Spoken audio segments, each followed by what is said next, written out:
도쿄 최고의 경제 전문지 편집장이 한국에 왔습니다. 목적은 여행이 아니었어요. 도망이었죠. 20년 바친 회사에서 하루아침에 잘렸습니다. 같은 날 15년 함께한 남편의 외도 현장을 목격했어요.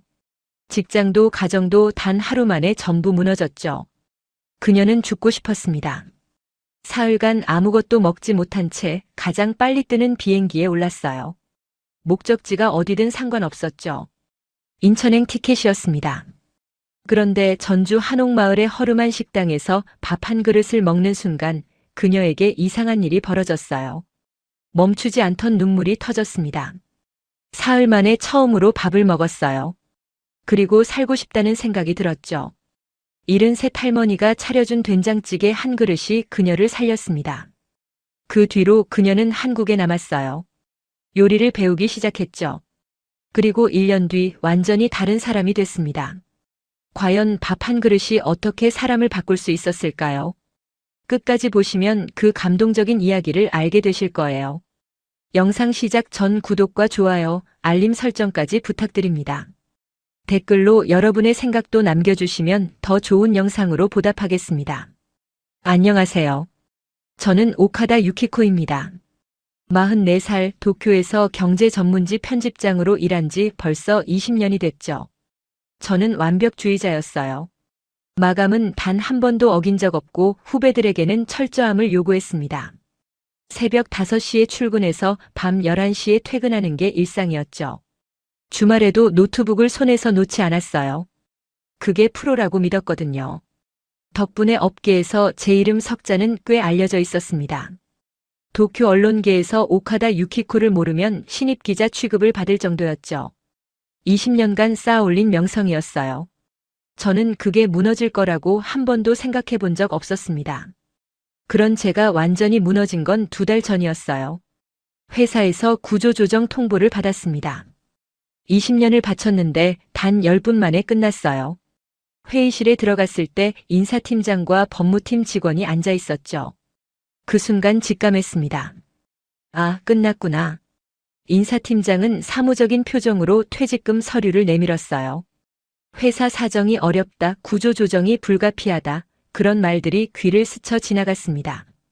저는 아무 말도 못했어요. 머릿속이 하얘졌거든요. 20년이라는 시간이 종이 한 장으로 정리되는 기분이었죠. 그날 오후 4시 집에 일찍 들어갔습니다. 현관문을 여는 순간 낯선 신발이 보였어요. 여자 구두였죠. 하이힐이었는데 제 것이 아니었습니다. 심장이 쿵 내려앉았어요. 침실에서 소리가 들렸습니다. 저는 얼어붙었어요. 발이 떨어지지 않았죠. 하지만 확인해야 했습니다. 떨리는 손으로 문을 열었어요. 남편과 제 후배가 함께 있었습니다. 2개의 배신이 같은 날 찾아왔어요. 20년 커리어와 15년 결혼 생활이 동시에 무너졌죠. 저는 그 자리에서 아무 말도 하지 못했습니다. 비명도 울음도 나오지 않았어요. 그냥 멍하니 서 있었죠. 남편이 뭐라고 변명했는지 기억나지 않습니다. 귀에 들어오지 않았거든요. 저는 옷장에서 여행 가방을 꺼내 짐을 쌌어요. 손이 떨렸지만 멈추지 않았습니다. 30분 만에 집을 나왔죠. 호텔에서 사흘을 보냈어요. 아무것도 먹지 못했습니다. 물만 조금씩 마셨죠. 잠도 오지 않았어요. 천장만 바라보며 누워 있었습니다. 머릿속에서 같은 장면이 반복 재생됐어요. 인사팀장의 무표정한 얼굴, 침실에서 본 2사람의 모습. 사흘째 되던 날 거울을 봤습니다. 낯선 사람이 서 있었어요. 눈밑은 시퍼렇게 멍들었고 볼은 푹 꺼져 있었죠. 입술은 바싹 말라 갈라져 있었습니다. 이게 나인가 싶었어요. 44해를 살면서 이렇게 처참한 모습은 처음이었죠. 나흘째 되던 날 묘한 충동이 생겼습니다. 어디든 가고 싶었어요. 도쿄가 아닌 곳이면 어디든 상관없었죠. 이 도시에 더 이상 있고 싶지 않았습니다. 모든 거리, 모든 건물이 저를 짓누르는 것 같았거든요. 공항으로 향했어요. 가장 빨리 출발하는 국제선을 찾았습니다. 목적지는 상관없었죠. 그냥 떠나고 싶었어요. 인천행 비행기였습니다. 한국이라고요. 솔직히 관심 없었어요. 일본 언론에서 한국은 늘 경쟁 상대로만 다뤄졌거든요. 경제 기사를 쓸 때도 한국 기업은 비교 대상일 뿐이었습니다. K-팝이나 드라마가 인기라는 건 알았지만 저와는 상관없는 세계였죠. 44해를 살면서 한국에 대해 제대로 알아본 적이 없었어요. 그냥 도망치고 싶었을 뿐입니다. 목적지가 한국이든 어디든 상관없었죠. 비행기에 올랐을 때 창밖으로 도쿄의 불빛이 멀어졌어요. 저는 눈을 감았습니다. 앞으로 어떻게 될지 아무 생각도 없었죠. 그저 이 비행기가 저를 어디론가 데려가 주기만을 바랐어요. 2시간이 영원처럼 느껴졌습니다. 인천공항에 내렸을 때 밤 9시였어요. 낯선 언어, 낯선 간판, 낯선 공기. 모든 게 생소했습니다. 저는 입국장을 빠져나오며 생각했어요. 여기서 뭘 해야 하지? 어디로 가야 하지? 아무 계획도 없었죠. 그때 공항 안내 데스크에서 한 직원이 다가왔어요. 젊은 여직원이었습니다. 제 얼굴을 보더니 괜찮으시냐고 물었어요. 영어였죠. 저는 고개를 끄덕였습니다. 괜찮지 않았지만 그렇게 대답할 수밖에 없었어요. 직원이 지도 한 장을 건넸습니다. 전주 한옥마을이 표시되어 있었죠. 조용하고 음식이 맛있는 곳이라고 했어요. 혼자 여행하기 좋다고 마음이 편해지는 곳이라고요. 저는 아무 생각 없이 그 지도를 받아들었습니다. 전주라는 곳이 어딘지도 몰랐어요. 그냥 가보기로 했죠. 어차피 갈 곳도 없었으니까요. 그때까지만 해도 저는 몰랐습니다.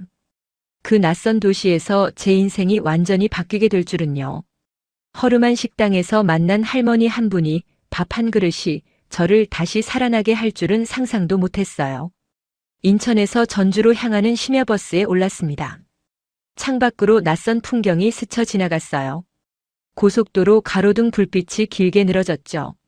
저는 텅 빈 마음으로 그 풍경을 바라봤습니다. 44해 인생에서 가장 긴 하루였어요. 전주에 도착한 건 새벽 1시였어요. 버스에서 내리니 사방이 고요했습니다. 인천공항의 번잡함과는 완전히 다른 세계였죠. 가로등 불빛 아래 한옥 지붕들이 줄지어 있었어요. 마치 시간이 멈춘 것 같은 풍경이었습니다. 터미널 근처 작은 여관을 찾았어요. 주인 할머니가 졸린 눈을 비비며 나왔습니다. 제 얼굴을 보더니 아무 말 없이 방 열쇠를 건넸어요. 아마 제 꼴이 말이 아니었겠죠. 저는 방에 들어가자마자 옷도 안 갈아입고 쓰러졌습니다. 다음 날 눈을 떴을 때 오후 2시였어요. 14시간을 내리잔 거죠. 그래도 몸은 천근만근이었습니다. 배에서 꼬르륵 소리가 났어요. 사흘째 굶고 있다는 걸 그제야 깨달았죠. 하지만 먹고 싶지 않았습니다. 입맛이 완전히 사라진 상태였거든요. 그래도 밖으로 나갔어요. 방 안에만 있으면 미칠 것 같았습니다. 한옥마을 골목을 정처 없이 걸었죠. 관광객들이 한복을 입고 사진을 찍고 있었어요. 다들 웃고 있었습니다. 저만 유령처럼 떠돌았죠. 얼마나 걸었을까요? 골목 끝에 허름한 식당이 보였어요. 간판도 낡았고 문도 삐걱거렸습니다. 그런데 이상하게 발이 그쪽으로 향했어요. 왜 그랬는지 모르겠습니다. 그냥 이끌렸어요. 문을 열고 들어갔습니다. 작은 식당이었어요. 테이블이 4개밖에 없었죠. 주방에서 할머니 한 분이 나왔습니다. 이르는 넘어 보였어요. 허리가 조금 굽었고 손은 주름투성이었죠. 하지만 눈빛만은 맑았습니다. 할머니가 제 얼굴을 한참 들여다봤어요. 그리고 아무 말 없이 주방으로 들어갔습니다. 저는 창가 자리에 앉았어요. 메뉴판을 봤는데 한글이라 읽을 수가 없었죠. 뭘 시켜야 할지 몰랐습니다. 5분쯤 지났을까요? 할머니가 쟁반을 들고 나왔어요. 밥 한 공기, 된장찌개, 김치, 나물 반찬 몇 가지. 소박한 밥상이었습니다. 저는 시킨 적이 없다고 손짓했어요. 할머니는 그냥 웃으며 상을 내려놓았습니다. 숟가락을 들었어요. 된장찌개를 한 숟갈 떠서 입에 넣었습니다. 그 순간 뭔가가 터졌어요. 목구멍으로 따뜻한 국물이 내려가는데 눈에서 물이 쏟아졌습니다. 멈출 수가 없었어요. 저도 모르게 울고 있었습니다. 소리 없이 눈물만 줄줄 흘렀어요. 사흘간 한 방울도 안 나오던 눈물이었죠. 된장찌개를 먹으면서 우는 게 얼마나 우스꽝스러운지 알았어요. 하지만 멈출 수 없었습니다. 할머니가 다가왔어요. 제 등을 토닥이며 뭐라고 말했습니다. 한국어라 못 알아들었지만 그 손길은 이해할 수 있었어요. 따뜻했습니다. 진심이 담겨 있었죠. 한참을 울었어요. 그러고 나니 이상하게 배가 고파졌습니다. 밥을 먹기 시작했어요. 된장찌개에 밥을 말아서 먹었죠. 김치도 먹고 나물도 먹었습니다. 정신없이 숟가락을 놀렸어요. 밥 한 공기를 다 비웠습니다. 할머니가 밥을 더 퍼왔어요. 저는 그것도 다 먹었습니다. 사흘 만에 먹는 제대로 된 식사였죠. 배가 부르니까 온몸에 힘이 돌았어요. 살 것 같았습니다. 처음으로 살고 싶다는 생각이 들었어요. 식사를 마치고 계산하려 했습니다. 지갑을 꺼내 엔화를 보여줬어요. 할머니가 손을 저었습니다. 돈은 됐다고 그냥 가라고요. 저는 당황했어요. 이런 친절을 받아본 적이 없었거든요. 할머니가 제 손을 잡았습니다. 그리고 천천히 말했어요. 내일 또 오라고요. 얼굴이 너무 말랐다고요. 저는 한국어를 잘 몰랐지만 그 말은 알아들었습니다. 눈물이 또 났어요. 여관으로 돌아오는 길 저는 생각했습니다. 내일 도쿄로 돌아가려고 했는데 발이 떨어지지 않았어요. 그 할머니의 된장찌개가 그 따뜻한 손길이 자꾸 떠올랐죠. 그날 밤 여행 가방을 풀지 않은 채 누워서 천장을 바라봤습니다. 이상했어요. 도쿄에서는 죽고 싶다는 생각밖에 안 들었는데 여기서는 달랐습니다. 내일이 궁금해졌어요. 그 식당에 다시 가고 싶었죠. 다음 날 저는 정말로 그 식당을 찾아갔습니다. 문을 열자 할머니가 웃으며 맞아줬어요. 마치 기다렸다는 듯이요. 그 미소를 보는 순간 저는 깨달았습니다. 여기 더 있어야겠다고요. 조금만 더요. 열흘이 지났어요. 저는 매일 그 식당을 찾아갔습니다. 아침에 눈을 뜨면 가장 먼저 그 골목이 떠올랐죠. 할머니의 밥상이 저를 불렀어요. 할머니 이름은 박말순이었습니다. 73이었죠. 이 자리에서 40년 넘게 식당을 했다고 해요. 혼자서요. 남편은 20년 전에 세상을 떠났고 아들은 서울에서 산다고 했습니다. 할머니는 늘 혼자였어요. 저는 한국어를 거의 못했습니다. 할머니는 일본어를 전혀 몰랐죠. 우리는 손짓과 표정으로 대화했어요. 이상하게도 통했습니다.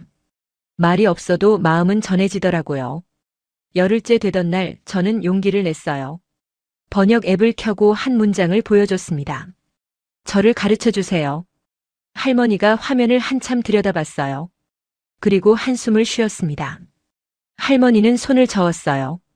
여기가 요리학원이 아니라고 자기는 장사해야 한다고요. 당연한 거부였죠. 저도 무리한 부탁인 건 알았습니다. 하지만 포기할 수 없었어요. 저는 다시 번역 앱을 켰습니다. 한 글자씩 천천히 입력했어요. 일본에서 저는 아무것도 없습니다. 집도 직장도 가족도. 하지만 여기서 할머니 음식 먹고 처음으로 살고 싶다고 생각했습니다. 제발 가르쳐 주세요. 할머니가 화면을 읽었어요. 한참을 가만히 계셨습니다. 주름진 얼굴에 뭔가 스쳐 지나갔죠. 저는 고개를 숙인 채 기다렸어요.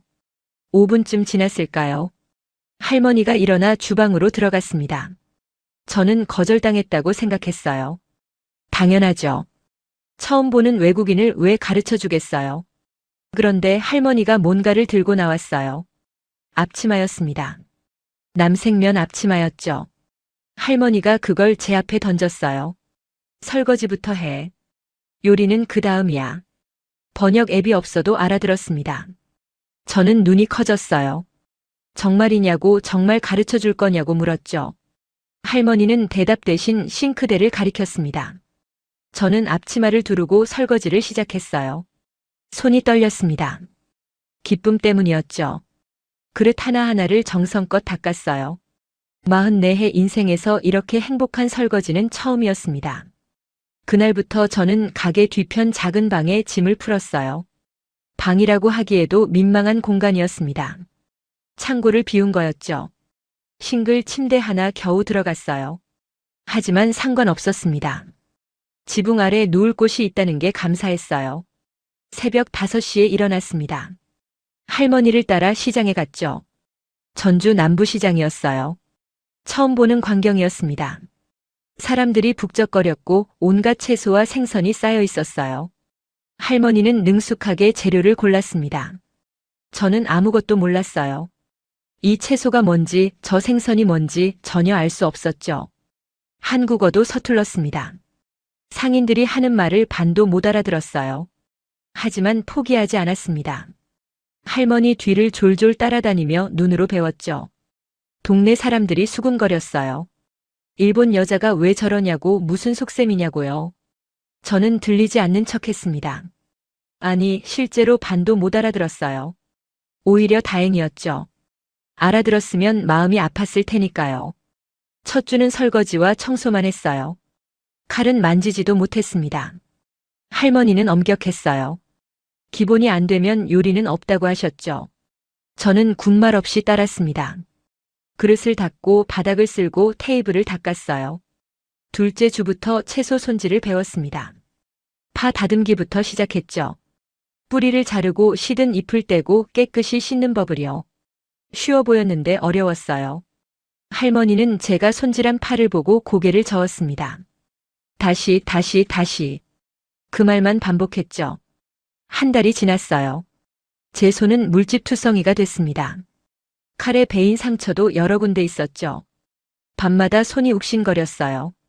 하지만 불평하지 않았습니다. 이 정도 고통은 아무것도 아니었거든요. 도쿄에서 받은 상처에 비하면요. 한 달이 끝날 무렵 저는 처음으로 혼자서 김치찌개를 끓였어요. 할머니가 지켜보는 앞에서요. 손이 떨렸습니다. 국물간을 맞추는 게 가장 어려웠죠. 할머니가 한 숟갈 떠서 맛을 봤어요. 80점. 할머니가 말했습니다. 저는 눈물이 났어요. 80점이면 합격이냐고 물었죠. 할머니는 고개를 저었습니다. 80점이면 손님한테 못 내. 95점은 돼야 해. 저는 고개를 끄덕였어요. 알겠습니다. 더 열심히 하겠습니다. 할머니가 피식 웃었죠. 그 웃음이 따뜻했습니다. 그날 밤 저는 작은 방에 누워 천장을 바라봤어요. 손은 아팠지만 마음은 편안했습니다. 내일 할 일이 있다는 게 이렇게 행복한 거구나. 처음 알았어요. 2달이 지난 어느 날이었어요. 점심 장사가 끝나고 설거지를 하고 있었습니다. 그때 가게 문이 벌컥 열렸어요. 낯선 남자가 서 있었습니다. 30대 후반쯤 되어 보였어요.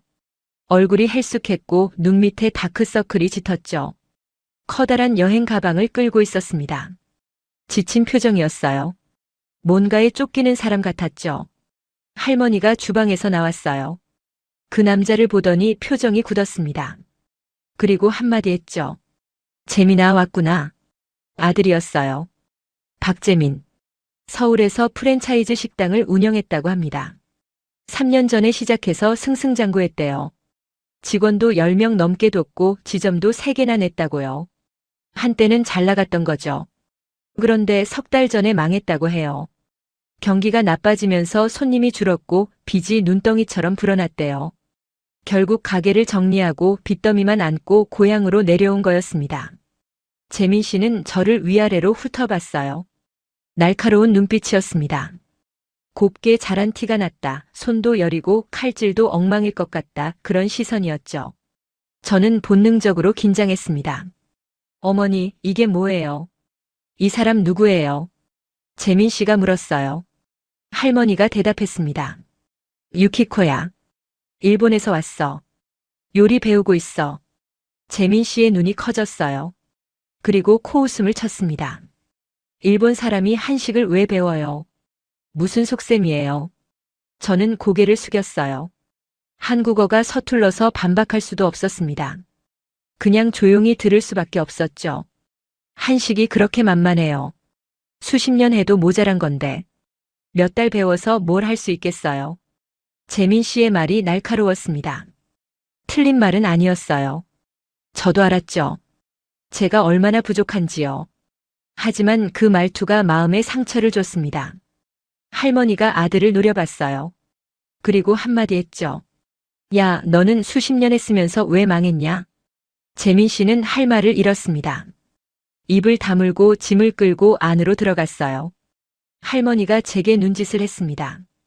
신경 쓰지 말라는 뜻이었죠. 하지만 신경이 쓰였어요. 아들이 돌아왔으니 저는 나가야 하는 게 아닌가. 그런 생각이 들었습니다. 밤에 짐을 쌀까 고민했어요. 다음 날 아침 재민 씨가 주방에 나타났습니다. 앞치마를 두르고 있었어요. 할머니가 일을 시킨 거였죠. 갈 곳 없으면 여기서 일하라고요. 저와 재민 씨는 같은 주방에서 일하게 됐습니다. 좁은 공간에 두 사람이 부딪혔어요. 처음부터 삐걱거렸죠.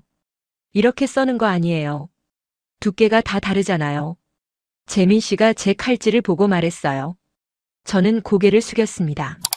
죄송합니다. 된장은 이렇게 풀면 안 돼요. 덩어리지잖아요. 죄송합니다. 불 조절 이렇게 하면 타요. 눈으로 안 보여요. 죄송합니다. 저는 뭘 해도 혼났어요. 재민 씨는 틈만 나면 지적했습니다. 물론 다 맞는 말이었어요. 제가 부족한 거였죠. 하지만 그 방식이 너무 가혹했습니다. 어느 날 저녁 재민 씨가 폭발했어요. 반박 좀 해봐요. 맨날 미안하다고만 하면 어떡해요. 답답하게. 저는 잠시 침묵했습니다. 그리고 천천히 입을 열었어요. 일본에서는 미안하다고 하면 대화가 끝납니다. 한국은 다른가요? 재민 씨가 말문이 막혔어요. 저는 계속했습니다. 저는 반박할 자격이 없어요. 재민 씨 말이 다 맞으니까요. 저는 부족해요. 하지만 포기하고 싶지 않아요. 재민 씨가 제 눈을 바라봤습니다.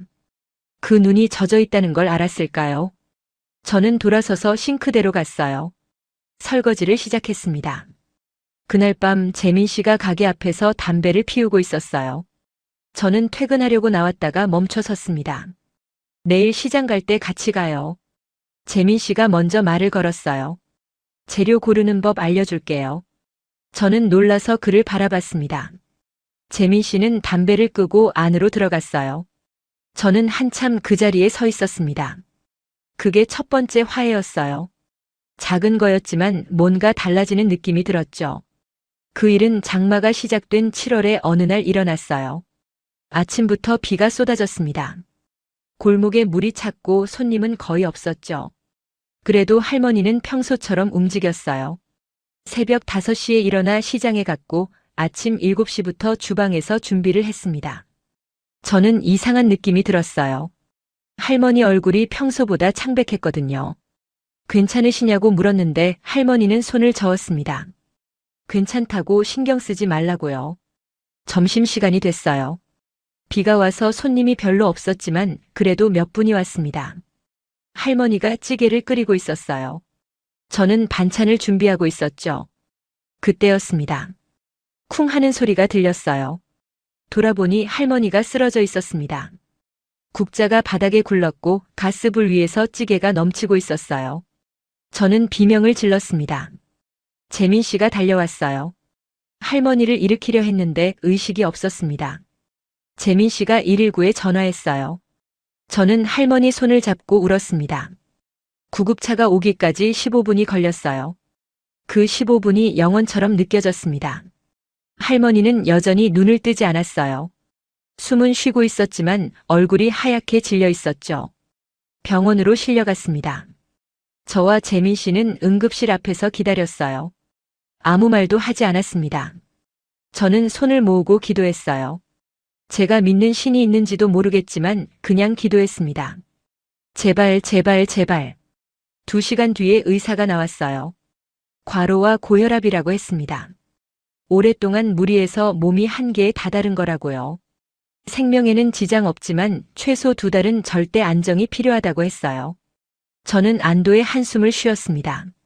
재민 씨도 벽에 기대 눈을 감았어요. 우리 둘 다 녹초가 됐었죠. 병실로 옮겨진 할머니를 보러 갔어요. 할머니는 깨어 있었습니다. 링거를 맞고 누워 있었죠. 얼굴은 여전히 창백했지만 눈빛은 맑았어요. 할머니가 재민 씨 손을 잡았습니다. 가게. 내가 맡아야 해. 재민 씨 얼굴이 굳었어요. 저는 옆에서 지켜봤습니다. 어머니, 저는 재민 씨가 말을 더듬었어요. 서울에서 실패한 기억이 떠오르는 것 같았습니다. 두려움이 얼굴에 드러났죠. 할머니가 재민 씨를 바라봤어요. 그리고 말했습니다. 혼자 하라는 게 아니야. 유키코도 있잖아. 둘이 하면 돼. 저는 깜짝 놀랐어요. 할머니가 저를 불렀습니다. 유키코야. 이리 와봐. 저는 침대 가까이 다가갔어요. 할머니가 제 손을 잡았습니다. 거칠고 따뜻한 손이었죠. 재민이 좀 도와줘. 이 녀석 혼자는 못해. 저는 고개를 숙였습니다. 열심히 하겠습니다. 할머니가 피식 웃었어요. 그리고 눈을 감았습니다. 피곤하셨겠죠? 저와 재민 씨는 조용히 병실을 나왔어요. 병원 복도를 걸으면서 재민 씨가 물었습니다. 왜 남아요? 할머니 아픈데 일본으로 돌아가도 되잖아요. 저는 걸음을 멈추고 재민 씨를 바라봤어요. 할머니가 저를 살렸습니다. 그 밥 한 그릇이요. 2달 전에 저는 죽고 싶었어요. 아무것도 없었거든요. 그런데 할머니가 밥을 주셨어요. 아무것도 묻지 않고요. 그냥 먹으라고 하셨죠. 재민 씨는 아무 말도 하지 않았습니다. 저는 계속했어요. 그래서 이제 제가 갚을 차례예요. 할머니가 쉬시는 동안 제가 가게를 지킬게요. 물론 저 혼자는 못해요. 재민 씨, 저를 도와주세요. 아니, 제가 재민 씨를 도울게요. 재민 씨가 저를 한참 바라봤습니다. 그의 눈에 뭔가가 스쳐 지나갔어요. 놀라움인지 당혹감인지 아니면 다른 무엇인지. 그는 고개를 끄덕였습니다.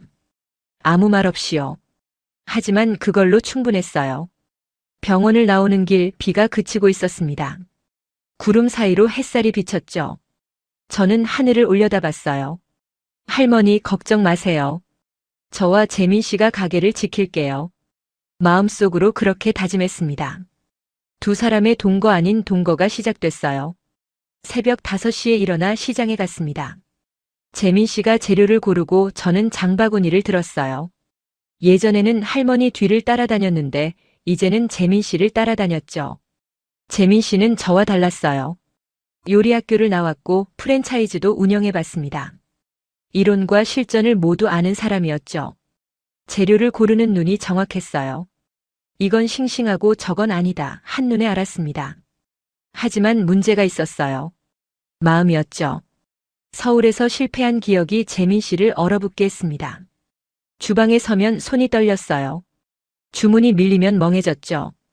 과거의 악몽이 떠오르는 것 같았습니다. 저는 정반대였어요. 실력은 부족했지만 마음만은 가득했습니다. 손님 한 분 한 분에게 정성을 다했어요. 한국어가 서툴러도 눈을 보며 인사했죠. 고마워요. 맛있게 드세요. 그 말만은 완벽하게 외웠습니다. 어느 날 점심시간이었어요. 평소보다 손님이 많았습니다. 주문이 한꺼번에 몰렸죠. 재민 씨가 주방을 맡고 저는 서빙을 했어요. 그런데 재민 씨가 얼어붙었습니다. 주문표가 쌓이는데 손이 움직이지 않았어요. 불은 너무 세서 타기 시작했고 반찬은 떨어졌고 손님들은 기다렸죠. 재민 씨 얼굴이 하얗게 질렸습니다. 저는 서빙을 멈추고 주방으로 뛰어갔어요. 재민 씨 괜찮아요. 제가 도울게요. 저는 재민 씨 옆에 섰습니다. 떨리는 손으로 채소를 썰기 시작했어요. 칼질은 엉망이었지만 상관없었습니다. 그냥 옆에 있어야 했어요. 천천히 해요. 천천히요. 저도 여기 있어요. 재민 씨가 저를 바라봤습니다. 눈이 촉촉했어요. 저는 계속 채소를 썰었습니다. 서툴렀지만 멈추지 않았죠. 잠시 후 재민 씨의 손이 다시 움직이기 시작했어요. 처음에는 느렸지만 점점 빨라졌습니다. 불을 조절하고 찌개를 저었어요. 호흡이 돌아왔죠. 점심 장사가 끝났어요. 우리 둘 다 녹초였습니다. 바닥에 주저앉아 한참을 멍하니 있었죠. 재민 씨가 먼저 입을 열었어요. 고마워요. 저는 웃었습니다. 재민 씨도 아까 미안하다고 안 했어요. 한국 사람도 반박 안 하네요. 재민 씨도 웃었어요. 그 웃음을 보는 건 처음이었습니다. 딱딱했던 얼굴이 풀어졌죠. 오랜만에 웃어봤다고 나중에 그렇게 말했어요. 그날 이후로 우리는 조금씩 가까워졌습니다. 저녁 장사가 끝나면 함께 뒷정리를 했어요. 설거지를 하면서 이야기를 나눴죠. 재민 씨는 서울에서 있었던 일을 조금씩 말해줬습니다. 얼마나 힘들었는지, 얼마나 두려웠는지요. 저도 제 이야기를 했어요. 도쿄에서 있었던 일을요. 20년 커리어, 15년 결혼, 하루아침에 무너진 것들. 말하면서 울었습니다.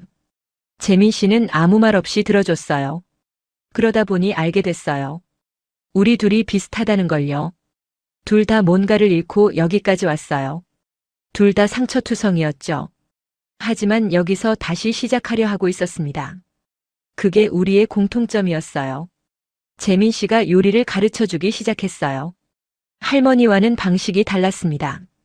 할머니는 보여주고 따라하게 했는데 재민 씨는 설명을 했어요. 왜 이렇게 해야 하는지, 어떤 원리인지요. 된장은 이렇게 풀어야 국물이 맑아요. 고기는 이 타이밍에 넣어야 육즙이 살아요. 파는 마지막에 넣어야 향이 날아가지 않아요. 저는 열심히 메모했습니다. 밤마다 복습했죠. 실력이 조금씩 늘었어요. 한 달이 지났어요. 병원에 계신 할머니를 찾아뵈었습니다. 할머니가 물었죠. 가게는 어때? 재민 씨가 대답했어요. 망하지 않고 있어요. 할머니가 피식 웃었습니다. 그러면 됐다. 저도 말했어요.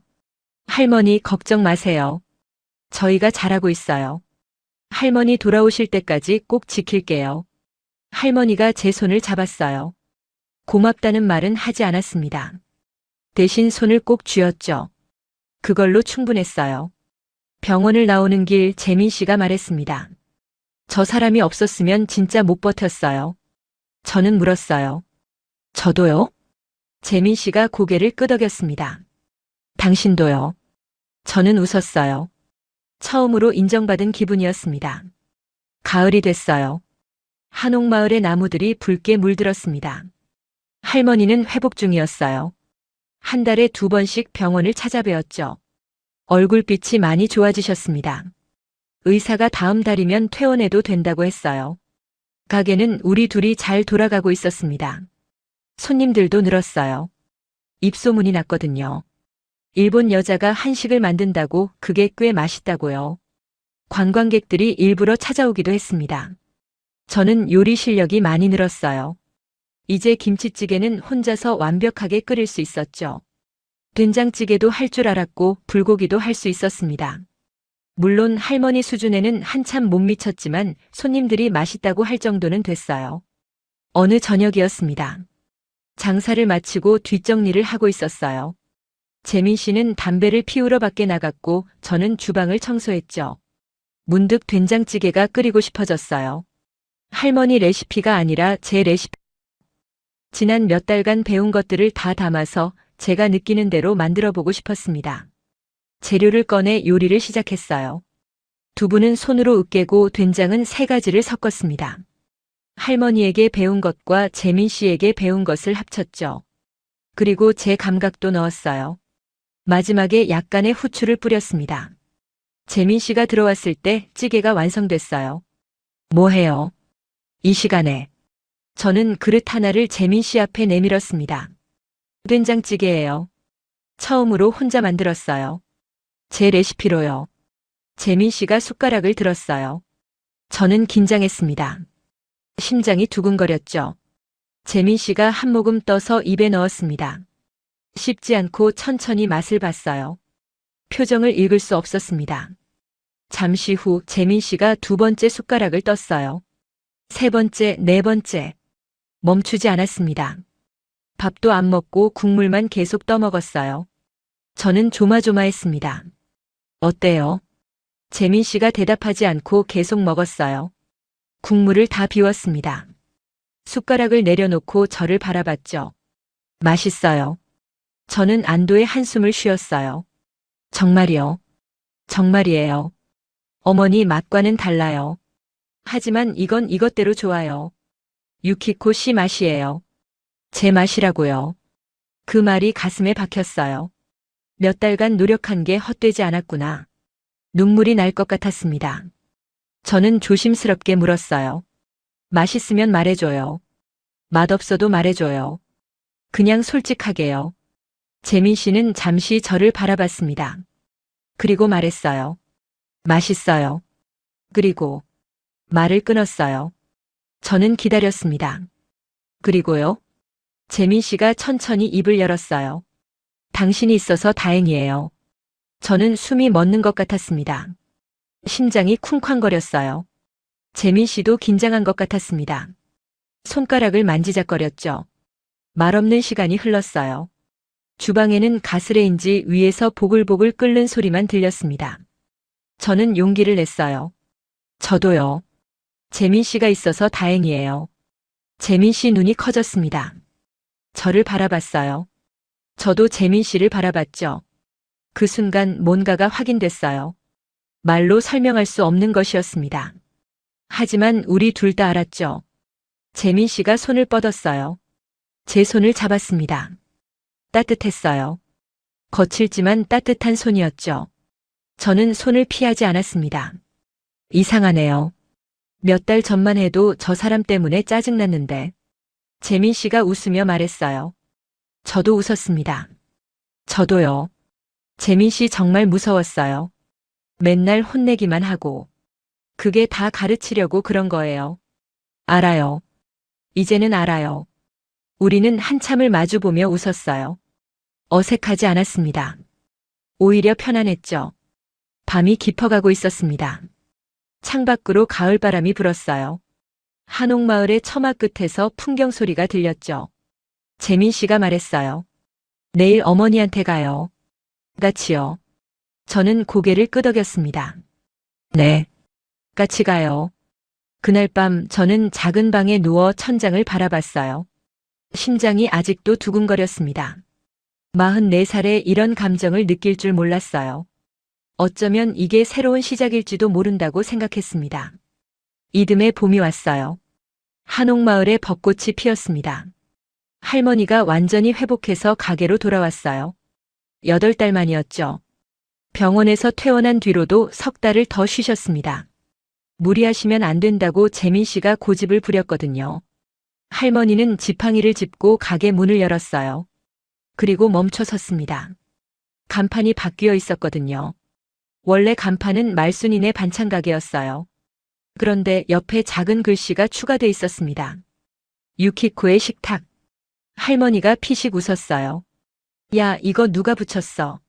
재민 씨가 시치미를 뗐습니다. 저는 얼굴이 빨개졌어요. 제가 한 거 아니에요. 진짜로요. 재민 씨가 했습니다. 재민 씨가 인정했어요. 할머니가 웃음을 터뜨렸습니다.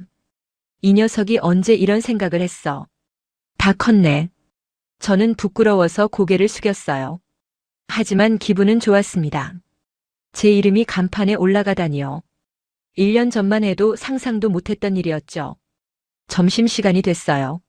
손님들이 들어왔습니다. 할머니가 주문을 받고 재민 씨가 요리하고 저는 서빙을 했어요. 세 사람의 호흡이 딱 맞았습니다. 손님 중 한 분이 물었어요. 저 일본 분이에요? 한국어 잘하시네. 저는 웃으며 대답했습니다. 1년 배웠어요. 아직 많이 부족해요. 그 손님이 된장찌개를 맛보고 눈을 크게 떴어요. 이거 정말 맛있네요. 어디서 배우셨어요? 저는 할머니를 가리켰습니다. 저 할머니한테요. 세상에서 가장 좋은 선생님이에요. 할머니가 들었는지 픽 웃었어요. 재민 씨도 웃었습니다. 저녁 장사가 끝났어요. 세 사람이 함께 밥을 먹었습니다. 제가 끓인 된장찌개, 재민 씨가 만든 제육볶음, 할머니가 담근 김치. 소박하지만 풍성한 밥상이었어요. 할머니가 된장찌개를 한 숟갈 떴어요. 맛을 보더니 고개를 끄덕였습니다. 유키코야, 이제 한식 좀 할 줄 알겠네. 저는 웃으며 대답했어요. 아직 멀었어요. 할머니 맛을 따라가려면 평생 배워야 해요. 할머니가 말했습니다. 그러니까 평생 여기 있어야겠네. 저는 할머니를 바라봤어요. 그리고 재민 씨를 바라봤죠. 재민 씨도 저를 바라봤습니다. 네. 평생 여기 있을 거예요. 제가 말했어요. 진심이었습니다. 재민 씨가 옆에서 중얼거렸어요. 나도 여기 있을 건데. 저는 피식 웃었습니다. 재민 씨도 웃었어요.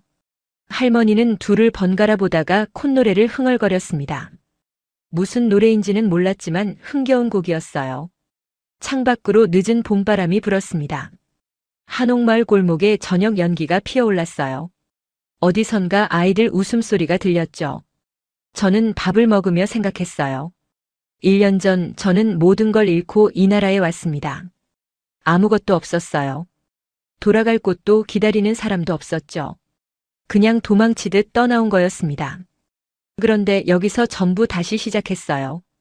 밥 한 그릇이 저를 살렸습니다. 할머니의 된장찌개가 그 따뜻한 손길이 죽고 싶던 저를 일으켜 세웠죠. 그리고 요리를 배우면서 제자리를 찾았어요. 한식이 뭔지 이제 조금은 알 것 같아요. 기술만이 아니었습니다. 정성이에요.